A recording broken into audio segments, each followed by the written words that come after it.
Luis Castillo was good last night, but it didn't matter. The Mariners struck out 14 times while collecting just 3 hits on their way to a series opening 3-1 loss in Minnesota. We'll talk about Castillo's start, assess Ty France, and get you set for Game 2 coming up here on the Locked On Mariners podcast. Colby, hit it.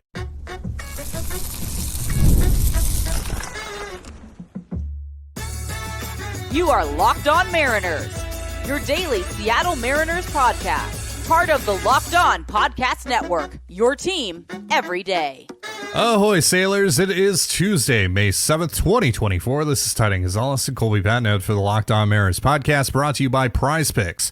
It's the easiest and most exciting way to play daily fantasy sports. Go to prizepicks.com/LockedOnMLB and use the promo code LockedOnMLB. That's all lowercase for a first deposit match up to $100. Thank you so much for making us your first listen. Subscribe, like, and turn on alerts if you're watching on YouTube, or subscribe and leave a 5-star review on your preferred podcast platform if you like what you hear. And if you're part of the crew and rock with us every single day, let us know in the comments below. We'd love to hear from you. And if you want to hear from us even more, please consider signing up for our Patreon. You can now get a free 7-day trial to check out the show. The link, as well as our social accounts, is in the description of this episode.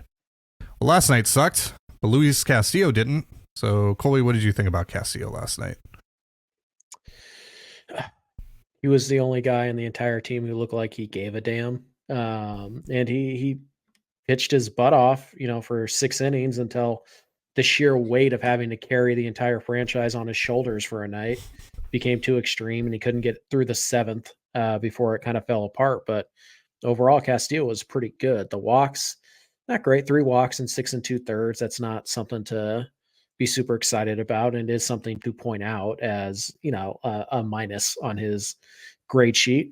But I think when you look at the stuff overall, it was pretty good.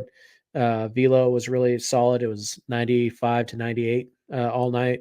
This might have been his best changeup we've seen in a long, long time. He threw 20 changeups, got 11 swings, got 5 whiffs on that pitch. 2 called strikes actually too. So 35% called strike plus whiff on the changeup. That's pretty good. Slider was really solid. He got 4 whiffs on 11 swings on the slider, but he also got 6 called strikes, which is something we saw him do in his last start as well, is not only get people to swing and miss at the slider, but throw it into the strike zone and get strikes on it. That pitch is starting to become a legitimate weapon again because he's finding consistency with it. So, it was slider changeup last night. It wasn't super fastball heavy like the Mariners have been the last 2 or 3 times through the rotation, where it's just been fastball, fastball, fastball. It was still primary fastball, but we saw the slider and the changeup more than we saw the 2-seamer, which is, again, not something that we've seen. So Castillo kind of mixing it up, maybe just because of the lineup, maybe just because he had good feel for those 2 off-speed pitches, but he was pretty good, all things considered. And it was another really good quality start and very nearly a great start. The margin of Castillo having a pretty good start and a great start last night was an inch or 2 on a ball that was, hit off the bag on first base. Like, that's what we're talking about. So, if he had any kind of offensive effort given to him, he probably wins that game 9 times out of 10. But this is what happens when you're the only guy who seems like winning yesterday's game was important to.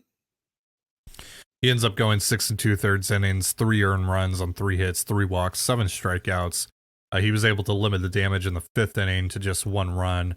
Then in the 7th, got into some trouble, gave up the sacrifice fly to Vasquez, which ended up proving to be the game-winning run in this. And then Trent Thornton gave up another run, which is accredited to Castillo.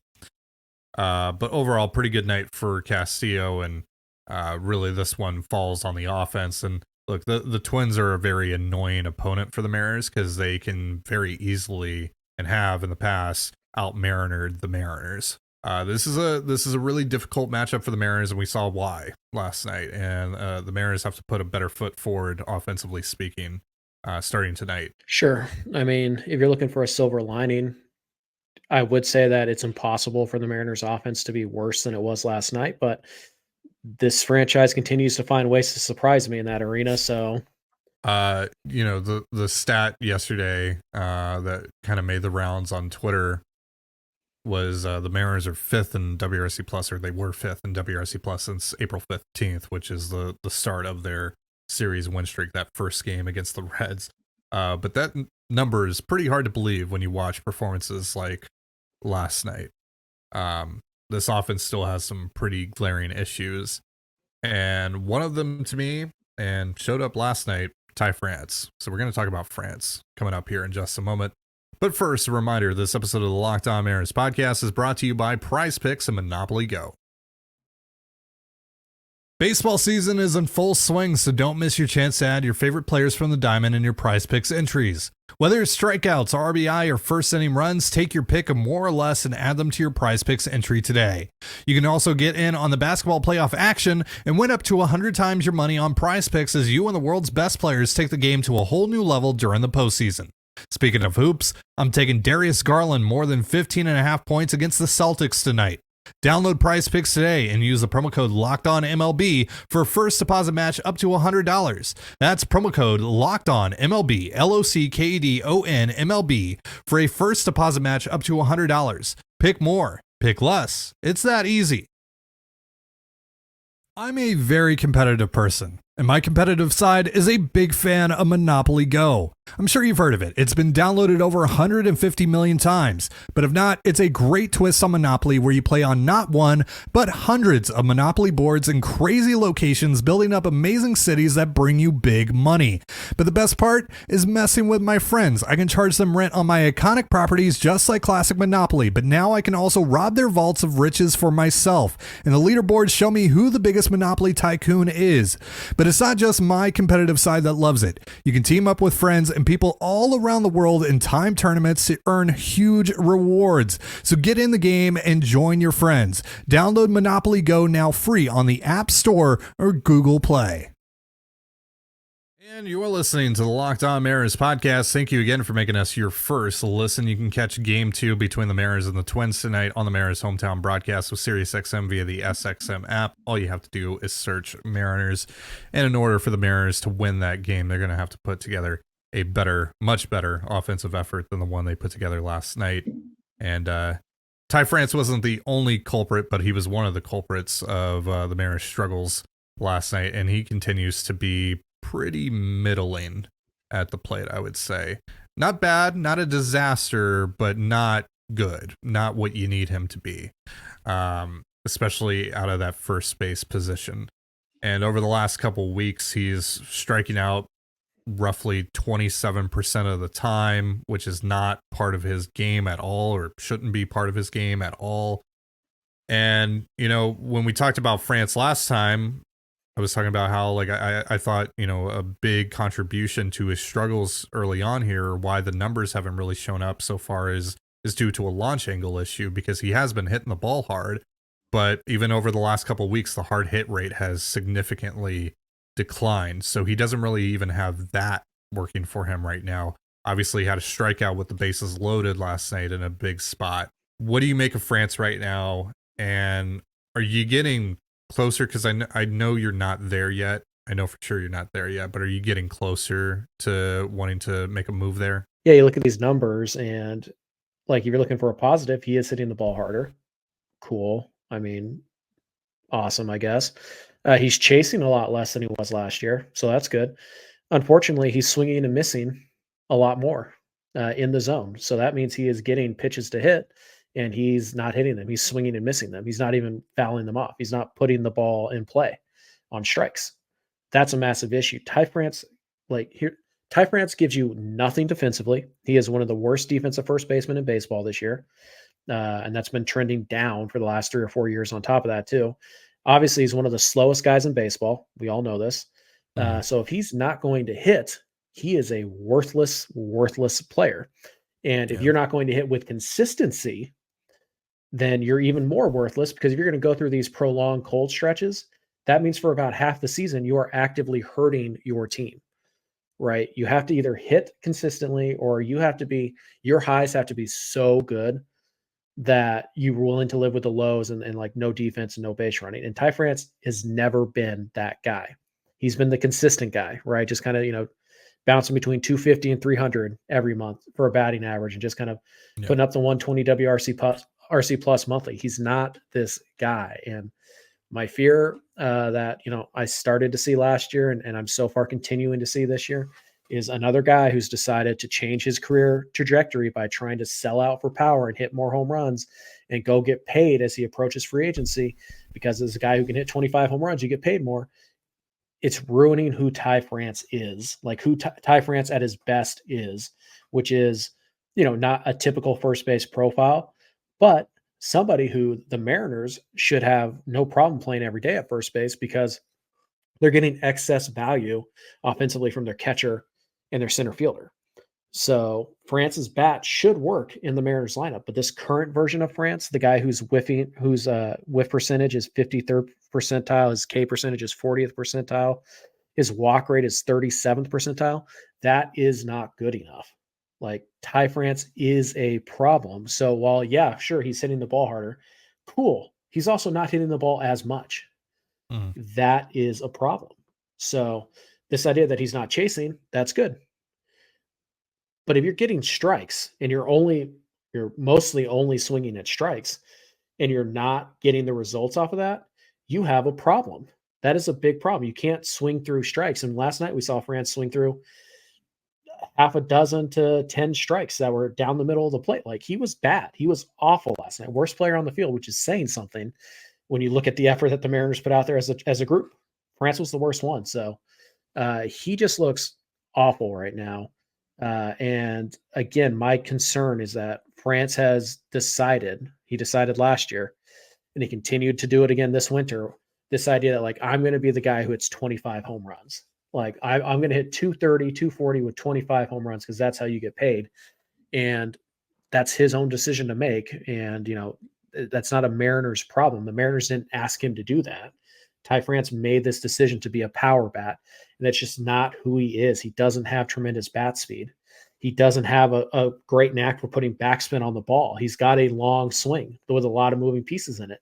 He's not that guy. He's the guy who flips the ball into right field for singles. He's the guy who hits line drives down the line for doubles. Like, that's who Ty France is. And then occasionally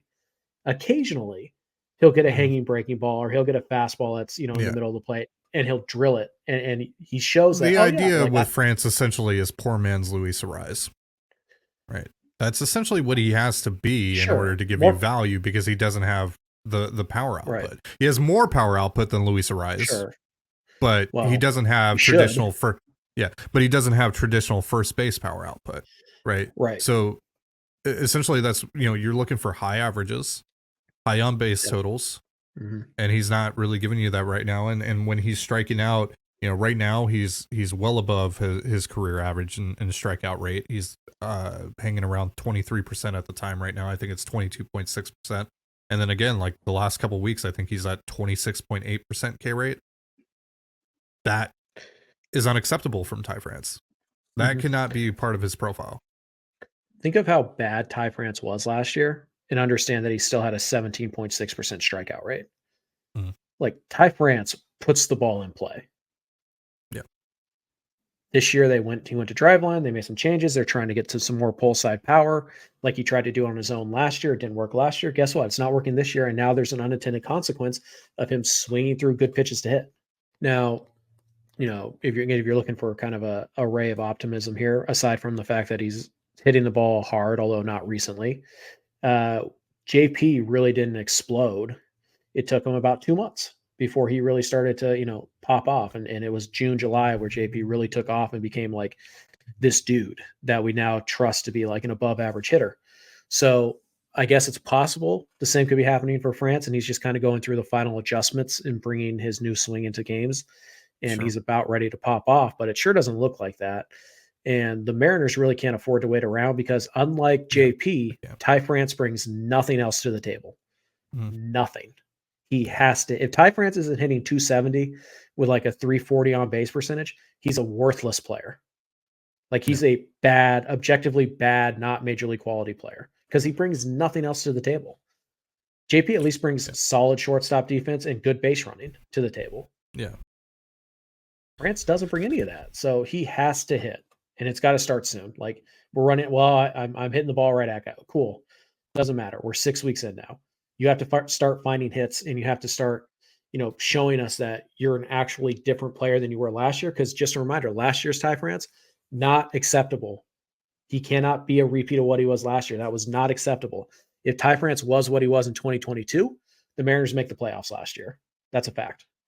He wasn't. Ty France was a major problem last year, and he's starting to become a major problem again this year. He damn near got non-tendered because of it. Yep. And he was afraid that he was going to. Like, that's not us talking. Like, he legitimately was worried that he might be out looking for a job. Ryan Divish talked about that. Yeah. Right. And we've also Divish also, had some not flattering things to say about France's work ethic in the middle of last year too. So at some point, this is on France. I mean, it's always been on France. He's his own person. It's his job to make sure he's prepared and all that. Et cetera, right. et cetera, et cetera. It's always on him. But at some point, you're just out of excuses. And we're getting to that point very quickly. So again, he hasn't been a disaster relative to some of the other players on the team, just hitting wise, right? You look at the WRC plus, he's hovering around being a league average bat, but again, he's not giving you the production you need out of that position at all. And there are, again, concerning signs that are detracting from what type France's profile needs to be. But how much longer are you willing to wait on him? Because look, right now, the only solution you have, or the only option you have, is calling up Tyler Locklear at first base. If you're going to make a move with France, that's because you're not going to be able to make a trade. I know the Jim Bowden article came out yesterday with the Pete Alonso trade and all of that. That's not gonna happen right now. That might happen in July, but that's not going to happen right now. The Mets are hovering around 500. The Diamondbacks, they're not going to trade Christian Walker right now, so you're not going to be able to make a trade for a significant first base upgrade right now. So it's basically Tyler Locklear or bust at the moment. So how much longer are you willing to give France before you make that decision? You pull that trigger and call up Locklear. The problem is specifically with Locklear.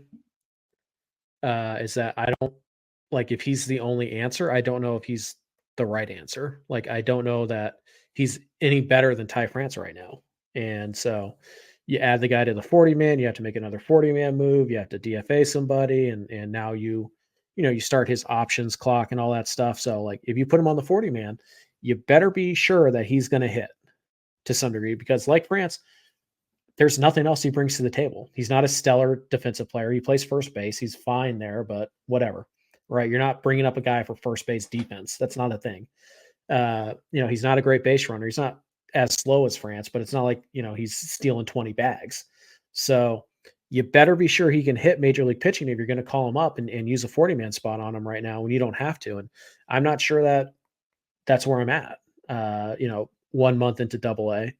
I'm not sure I'm ready to make that call, but, I think I'm willing to give him until Dom Canzone comes back, whenever that might be, because at that point, if Luke Raley is looking better than France, and he is right now, Luke Raley looks better than Ty France right now. At that point, I could put Canzone in left field and I could have Raley be my primary first baseman. Sure. Yeah. So I'm willing to give him until Dom Canzone is ready to go. And it's not like he has to hit 360 between now and the time Canzone comes back, but he's got to be better, like significantly better. And also this assumes that Luke Raley kind of continues on this trajectory that he's on right now, where he's getting a little bit better every day. But you know what that also means, right? You play Luke Raley at first base. That means Mitch Haniger's probably playing the outfield a lot more than you probably want him to. Right. Mitch Garver could factor into first base as well. You could have Haniger DH there. Francis is a guy who you can't send him down. He's past the service time threshold, even though he has options left. You can't send him down without passing him through waivers. And he probably clears, because I don't think anybody's going to want to give, him. I think right now he's due about $4.5 million. I don't think anybody's going to want to give that to a first base only type who isn't hitting. So he probably clears, but still, that's a messy thing that you're going through. And right now, like, if we had to make a decision today, the Mariners are absolutely not tendering Ty France. Like, no chance would they tender him a contract. No. And if he doesn't get significantly better, like if he's not at the end of the year, we look up and France isn't 280, 350, 450. I'd say there's 0% chance they tender him. because that's gonna be like a $10 million player. Ty France is not a $10 million player. He has to be a 120, 130 WRC plus hitter. Yeah. Somewhere in there. Exactly. And I just, And right now with what I'm seeing, I don't see how he gets there. No. Right now, I think his So- ceiling, like his absolute ceiling right now from when I'm watching him is 110. Yeah. So yeah, I'm willing to give him until Canzone's ready to go. Which is basically about a month. Like June 1, if Ty France isn't significantly better, you might just have to bite the bullet and DFA him and roll with something else at first base. But first base cannot be a black hole for you offensively. And I get it. Like France is like a 100 WRC plus guy, so it's not technically a black hole. That's not going to be good enough, though. No, but first base has to be an asset for you. Yeah, again, it's there have been hitters that have been worse this year on the Mariners, like just by a pure WRC plus standpoint. But given everything that you talked about, right? France doesn't give you any value on the base pass. He doesn't give you really any value defensively. He has to hit, and he's at a position where not just hitting gets you by. You have to hit for some damage. You have to be able to do damage, or you have to hit, or you have to get on base at a 350, 360, 370 clip, like Ty France was, a couple of years ago. But he's just not that guy right now, and I'm not sure if he's ever going to be able to be that guy again. Right, and it's not about home run power. Like obviously, you want your first baseman to hit a lot of home runs. That's kind of doubles. Yeah, but like if Ty France hits 40 doubles and 15 home runs, like that's fine. That works. Yeah. Because again, you're getting excess power from your catcher and from your center fielder, and second base. That works. But he's got to get there, and he's not even close to that. But he's on pace for what, 6 home runs this year, 7 home runs this year, and like 22 doubles. Like that's not going to fly. Yeah. So this is going to be a very important next few weeks for Ty France. And if he's pretty much the same player, and if he's pretty much the same player as he is right now by June 1st or June 7th, which is exactly a month from now, I think you got to do something. I think you have to do something because you can't wait.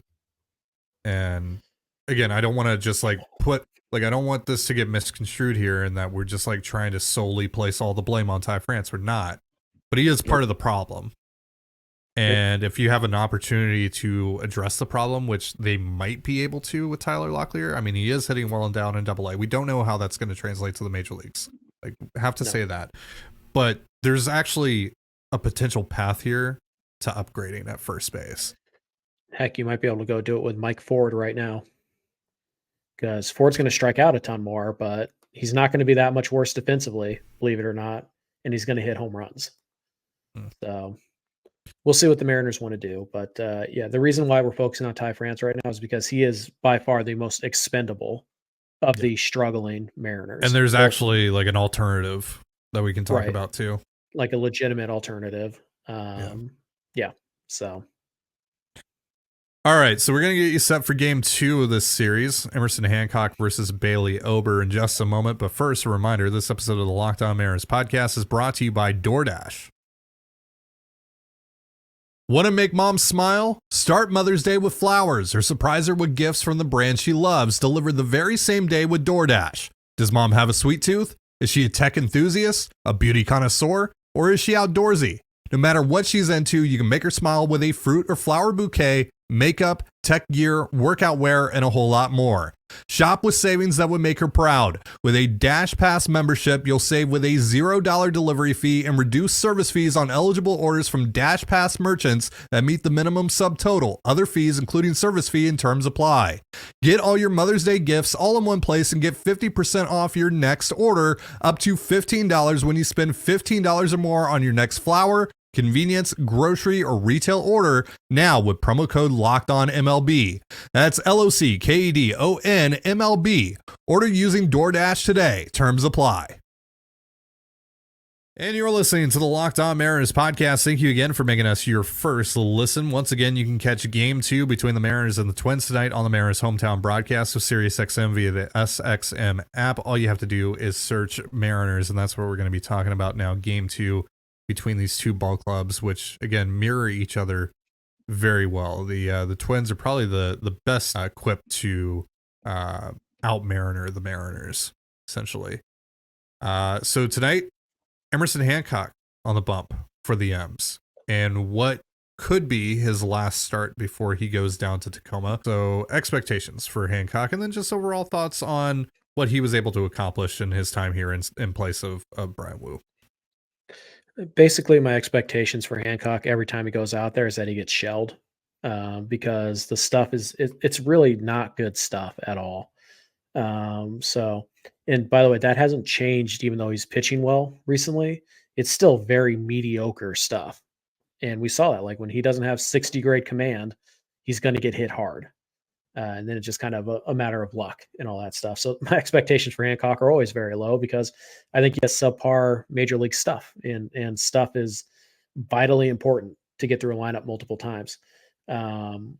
So, my expectations are always low, and I like being pleasantly surprised by him anyway. So that works well for me. I think he'll probably throw a lot of strikes. Hmm. The strikes have to be super high quality, but he'll probably just throw a large raw number of strikes. As for they're in the middle of the plate or on the corners, I don't know. We'll see. They better be on the corners, or he's going to give up 4 or 5 home runs to this Twins lineup tonight. So my expectations are always low because I don't trust the stuff, and I just don't trust a pitcher who's not like George Kirby or Logan Gilbert to go out there and have like 60 grade command every time he goes out onto the mound, and that's what Hancock needs to succeed. So overall, regardless of how this last start goes, the Hancock deployment has been about as good as the Mariners could have reasonably hoped for. He's given you a legitimate chance to win, 4 of the 6 starts, 5 of the 6, depending on how you want to grade the Atlanta start. Like he's given you a legitimate chance to win most of the starts that he's gone out there, and he's held it. He's held his own. He hasn't burdened the bullpen.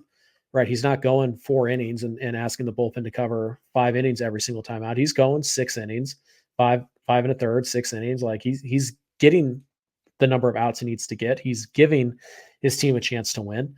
And we've seen some interesting developments. We've seen the 4-seam fastball get a few more whiffs on certain nights than we thought would be possible. So maybe there's something there. We've seen the slider. He's made some changes to the slider, and that pitch could become viable. Like we've seen some signs of life from the slider, a pitch that we've long since given up on, or we had long since given up on. Now we've seen some positives there. So overall, Hancock, regardless of what happens tonight, he should go down to Tacoma and feel like really good and proud of his effort. And he should feel like there's a lot there to build on. So he should go down with some confidence and some very obvious things he needs to work on. But overall, like the Hancock experiment, if you want to call it that, or whatever you want to call the Hancock starts, overwhelming success from the Mariners standpoint and from Hancock's standpoint, because he's given you every opportunity to win almost all of the starts he's made, which is exactly what a number 5 starter should do. Just give your guys a chance to win the game. And he's done exactly that. So, and we've seen when he has, well above average control and command of his stuff, he can be a light number 4, a very low end number 4. But my expectations for him are always low because I know that he's not a guy who's just going to have 60 grade command every time he goes out there. And if he's at a 45 or a 50, he's going to get hit hard and he's going to walk some dudes. And that's a recipe for disaster. But overall, the Hancock starts have been, I don't know if the Mariners legitimately could have asked for anything more than Hancock gave them. And that's a really good sign. Like we talked about last time that we talked about him, he's a really smart pitcher, and it seems like every single start that we've seen from him, especially over the last few starts, there's been like this new, like a little new discovery, right? Like, oh, the slider looks a little bit better, or oh, the command and control took a tick up. So like I said, last time, I'm excited to see what he does down in Tacoma, where, he can experiment more and he can work on some things. So yeah. Don't stare at results in Tacoma, by the way. No. Like he'll go 6 innings, he'll give up 5 earned runs, but it'll be in Vegas, and it'll be like there were 2 fly balls that are routine, and they both left the ballpark because they're playing in, wherever, Salt Lake City, and it's like, oh well, though there, he had two-run home runs, but those were both like routine fly balls at any major league stadium. So don't focus on ERA or anything like that. You just you're watching for stuff and control and command. That's what you're watching for. The results, whatever, doesn't matter. Control and command and stuff is what you're looking for if you're going to watch Hancock down in Tacoma. So Bailey Ober opposing him for the Minnesota Twins. The first thing that obviously stands out about Ober is his stature. 6'9". Dude is super tall. You are a big Bailey Ober guy. So educate us a little bit here on him. What should we expect to see? Elite extension. It's your thing. I mean, it apparently by accident, it has become my thing. But yeah, Bailey Ober is a guy who is going to throw strikes, a lot of strikes. He's pretty easy to extend, by the way, when you're 6'9". Yeah, I mean, there's some built-in advantages, sure. Yeah. But yeah, he is going to throw the fastball and he's going to throw a cutter. Those are his two primaries. Not a ton of breaking balls, 13% slider. He'll mix in a curveball on occasion, but is mostly four-seam, cutter, changeup. Now, that might seem like a good thing because the Mariners struggle with spin, but I'll remind you, you've seen Cal Raleigh swing at changeups in the last 10 days, right? Last 10 days? So, you mean all season? Yeah, sure. We've seen Jorge Polanco look pretty darn bad on a lot of changeups, right? So this might be a case where the right-handed hitters actually have more of an advantage than the left-handed hitters. But yeah, he had a really bad first start. But, you look at what he does. He's only going to be 92 miles an hour, 92 to 94. It's not overpowering, but it plays up so much because of the extension that he gets. And he's going to pitch at the top of the zone. He's not afraid to do that. Now, so far this year, the fastball has not been very good. It's been his worst pitch. Opponents are hitting 351 on it, and they're slugging 649. So it's not quite where it needs to be yet, but this offense has a tendency to, let's say, put the opposing pitchers right back on track to where we think they can be. So it's going to be a challenge. You're going to have to be ready to hit the fastball, and you're going to have to be geared up because, again, it's only going to come in at 92, but his 92 and Woods Richardson's 92 are not the same. Yeah. So they're going to swing through fastballs down the middle of the plate. I guarantee you that's going to happen more times than you would like. But they just have to connect with enough of them. It hasn't been a great pitch for him, but that's the pitch you have to hit. You have to hit the four-seam fastball when you get it. You can't miss it. And when you're a lefty, you're going to see a ton of changeups, not a lot of breaking balls. So maybe this is a good night for Mitch Garver. That's going to do it for our show. Before we get out of here, a reminder that Locked On has launched the first ever national sports 24/7 streaming channel on YouTube, and now it's also available on Amazon Fire TV and the free Fire TV channels app. Locked On Sports Today is here for you 24/7, covering the top sports stories of the day with the local experts of Locked On, plus our national shows covering every league. Find Locked On Sports Today now available on the free Fire TV channels app. Thank you so much for joining us here on the Locked On Mariners podcast. For Colby Patnode, I'm Ty Dane Gonzalez. Be sure to give us a follow on Twitter at LO_Mariners. You can follow me at Ty Dane Gonzalez and Colby at CPAT11. That's CPAT11. You can also find all that stuff in the description of this episode. Thank you again for making us your first listen. Have yourself a beautiful baseball day, and we'll see you next time. Peace.